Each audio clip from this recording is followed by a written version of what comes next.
Hi, how are you? I am fine. Today I will discuss with you about transformation. Um, তোমরা this is my second class of transformation. In my first class, I have given the basic idea of changing sentence. Today I speak in Bangla. তোমরা ইতিমধ্যে transformation class 6 থেকে তোমরা SSC পর্যন্ত তোমরা transformation করেছো। সেক্ষেত্রে তোমাদের 9-10 এর মধ্যে সিম্পল কমপ্লেক্স কম্পাউন্ড এই বিষয়টা ছিল। তো ক্লাস 6 থেকেই অ্যাফার্মেটিভ থেকে নেগেটিভ ছিল। তো যাই হোক, আমি এখন তোমাদের সিম্পল কমপ্লেক্স কম্পাউন্ড এই বিষয়টা নিয়ে প্রথম আলোচনা করছি। ধারাবাহিকভাবে আমি সবগুলো আলোচনা করব ইনশাল্লাহ। তো প্রথমে আমরা সিম্পল কমপ্লেক্স কম্পাউন্ড, হ্যাঁ, এই বিষয়টা বিভিন্ন বই পুস্তকের মধ্যে আমরা এই বিষয়টা পাবো যে সিম্পল থেকে প্রথমে অনেকগুলো নিয়ম কানুন দেয়া আছে। তো সিম্পল থেকে কমপ্লেক্স করার অনেকগুলো নিয়ম কানুন দেওয়া আছে। আবার দেখা যাচ্ছে যে সিম্পল থেকে আবার কম্পাউন্ডেরও কিছু নিয়ম কানুন দেওয়া আছে।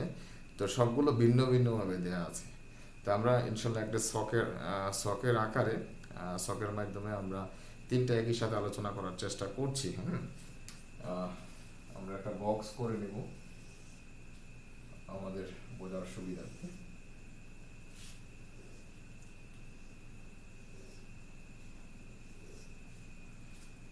Transformation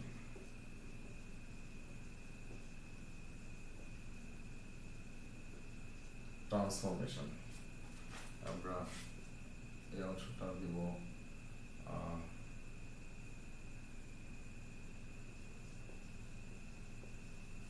table 1। প্রথমে আমরা দিব সিমটম, তারপর দিব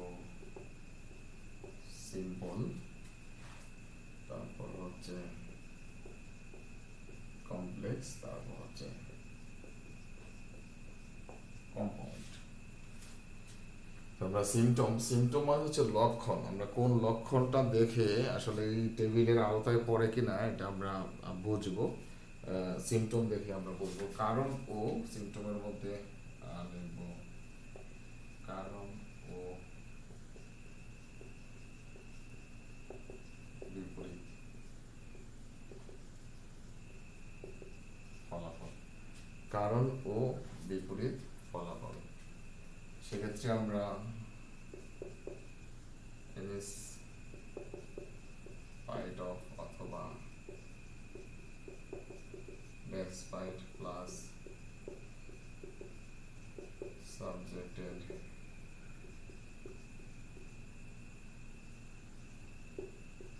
positive form plus verb plus ing plus বাকি অংশ। তারপর কমপ্লেক্স সেন্টেন্সে এই ফোকাসিং ওয়ার্ডগুলো দো অথবা দো, তারপর একটা ক্লজ থাকবে, ক্লজ প্লাস আরেকটা ক্লজ থাকবে, ক্লজ। আর এখানে একটি ক্লজ থাকবে, ক্লজ প্লাস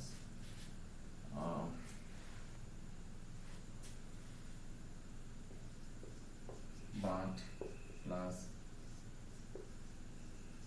ক্লজ। এখানে আমরা এই ফোকাসিং ওয়ার্ডগুলো একটু মনে রাখবো। সিম্পল সেন্টেন্সে ইন স্পাইট অফ বা ডেসপাইট। সিম্পল সেন্টেন্সে সাধারণত ইন স্পাইট অফ বা ডেসপাইট। তারপর হচ্ছে যে সেন্টেন্সটাকে আমরা কমপ্লেক্স বা কম্পাউন্ড দেওয়া থাকবে, যেই সেন্টেন্সটা দেওয়া থাকবে ওই সেন্টেন্সের প্রথম দো দো যুক্ত যেই ক্লজটা দেওয়া থাকবে ওই ক্লজের সাবজেক্টের পজিটিভ ফর্ম, তারপর হচ্ছে ভার্বের সাথে এর পরবর্তীতে যে ভার্ব থাকবে ভার্বের সাথে আইএনজি প্লাস বাকি অংশ। দোলদুর পরে একটি ক্লজ থাকবে, তারপর কমা দিয়ে আরেকটি ক্লজ থাকবে। তো কম্পাউন্ড সেন্টেন্সে ঠিক একইভাবে প্রথমে একটা ক্লজ থাকবে এবং দুইটা ক্লজের মাঝখানে বাট দেয়া থাকবে। তো আমরা একটা এক্সাম্পলে গেলে আমরা আমাদের এই টেবিলে 1-এর বিষয়বস্তুগুলো তোমাদের কাছে ক্লিয়ার হয়ে যাবে।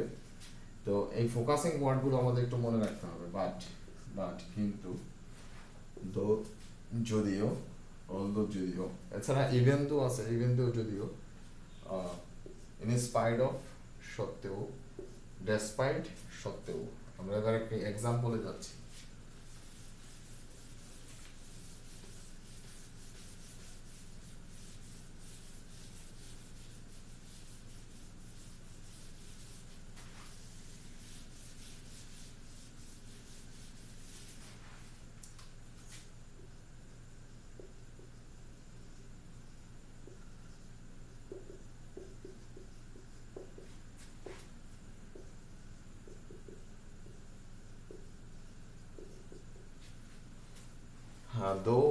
Though he is poor, he is honest.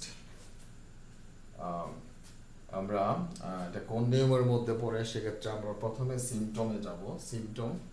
সিমটমটা বুঝতে একটু কঠিন হয়, যদিও আমরা সেক্ষেত্রে কম্পাউন্ড বা কমপ্লেক্স বা সিম্পলের যে ফোকাসিং ওয়ার্ডগুলো, এই ওয়ার্ডগুলো যদি আমরা মনে রাখতে পারি, সেক্ষেত্রে আমরা ইজিলি ধরতে পারবো গিভেন সেন্টেন্সটা আসলে সিম্পল, কমপ্লেক্স না কম্পাউন্ড। আমরা ইতিমধ্যে দেখেছি কমপ্লেক্স সেন্টেন্সের মধ্যে যে ফোকাসিং ওয়ার্ড ছিল দো, অলদো।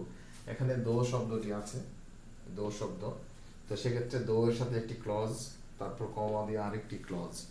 তো এখানে আরেকটা বিষয় আমাদের দেখতে হবে, সেক্ষেত্রে এখানে সাবজেক্ট হি, এই ক্লজের পরবর্তী ক্লজেরও সাবজেক্ট হি। তাহলে এই দুইটা হি দ্বারা একই ব্যক্তিকে বোঝাচ্ছে। একই ব্যক্তিকে যখন বোঝানো হবে, সেক্ষেত্রে আমরা একটা সাবজেক্টকে আমরা বাদ দিলেও আমরা দিতে পারি। তো আমরা দুইভাবেই করার চেষ্টা করব। আমরা প্রথমে এটাকে সিম্পল করছি। সিম্পল আমরা পাশে লিখে দিব। সিম্পল করতে গেলে প্রথমেই হচ্ছে একটা ফোকাসিং ওয়ার্ড দিতে হবে, ইন স্পাইট অফ, তারপর হচ্ছে সাবজেক্টের পজিটিভ ফর্ম, সাবজেক্ট হচ্ছে হি, হি এর পজিটিভ ফর্ম হচ্ছে হিজ, তারপর হচ্ছে ভার্বের সাথে আইএনজি, ভার্ব হচ্ছে ইজ এর মূল ভার্ব হচ্ছে বি, তাহলে বি এর সাথে আইএনজি যোগ বিং, তারপর হচ্ছে ওর, তারপর হচ্ছে বাকি অংশ হি ইজ অনেস্ট। তাহলে আমরা এই সেন্টেন্সটা যেটা পাইলাম, সেটা হচ্ছে in spite of his being poor he is honest. এটা হচ্ছে একটা সিম্পল সেন্টেন্স,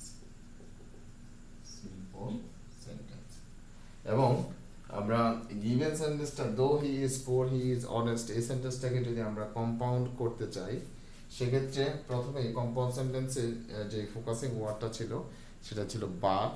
তাহলে বাট শব্দটা আমাদের ব্যবহার করতে হবে, এবং আমরা এখানে যে ফোকাসিং ওয়ার্ড পেয়েছি দো, ইনস্পাইট, এই দুটো শব্দ কি উঠে যাবে। সেক্ষেত্রে প্রথমে আমাদেরকে একটা ক্লজ দিতে হবে, ক্লজ। তাহলে he is poor but he is honest. তাহলে উত্তরটা আমরা মোটামুটি প্রথম অংশ হচ্ছে হি ইজ পোর, এটা একটা ক্লজ। তারপর হচ্ছে ফোকাসিং ওয়ার্ড হচ্ছে বাট, যে কমার জায়গায় বাট, বা দুইটা সেন্টেন্সের মাঝখানে যে কমা আছে, কমার জায়গায় কি বাট। তারপর হচ্ছে হি ইজ অনেস্ট, এটা হচ্ছে আরেকটি ক্লজ। তো ডিয়ার স্টুডেন্টস, আমি যেটা বলতে চেয়েছিলাম, ফোকাসিং ওয়ার্ড দিয়ে আমরা সাধারণত সেন্টেন্সগুলোকে নির্ণয় করতে পারি, সিম্পল, কমপ্লেক্স, কম্পাউন্ড। আর যদি আমরা এটা না পারি, সেক্ষেত্রে সিমটম দিয়ে আমাদের বিষয়টা আমরা বুঝতে পারি। সিমটমের মধ্যে লেখা ছিল কারণ ও বিপরীত ফলাফল। কারণ যদিও সে পোর, হি ইজ অনেস্ট, সে সৎ। যদিও সে গরিব, তবুও সে সৎ। নর্মালি আমাদের সমাজ বাস্তবতার মধ্যে যেটা হয়, যে গরিব হলে তার একটা মানুষ সৎ সহজে থাকতে পারে না। সৎ থাকতে গেলে তার অনেক কঠোর পরিশ্রম করতে হয়। নর্মালি সৎ থাকে না, অধিকাংশ বইগুলোতে এটাই কি ইন্ডিকেট করছে। তাহলে আমরা কারণ ও বিপরীত ফলাফল দিয়েও কি আমরা এই সেন্টেন্সটাকে আইডেন্টিফাই করতে পারি। আর এটার চাইতে সবচেয়ে সহজ আমার অভিমত হচ্ছে যে আমরা যদি ফোকাসিং ওয়ার্ডগুলো মনে রাখতে পারি, সেক্ষেত্রে আমাদের জন্য খুব ইজি হবে যে সেন্টেন্সটা আসলে সিম্পল, কমপ্লেক্স না কম্পাউন্ড। তো ডিয়ার স্টুডেন্টস, আজকে আমরা সিম্পল, কমপ্লেক্স, কম্পাউন্ডের যে প্রথম ক্লাস আমি প্রত্যেকটা ক্লাসেই আমি একটা করে টেবিল দিব এবং সিম্পল কমপ্লেক্স কম্পাউন্ডের একটি করে এক্সাম্পল দিব যাতে তোমাদের জন্য সহজ হয় বুঝতে। তো আজকের মতো এখানেই, সবাই ভালো থাকো, থ্যাংকস ফর টুডে।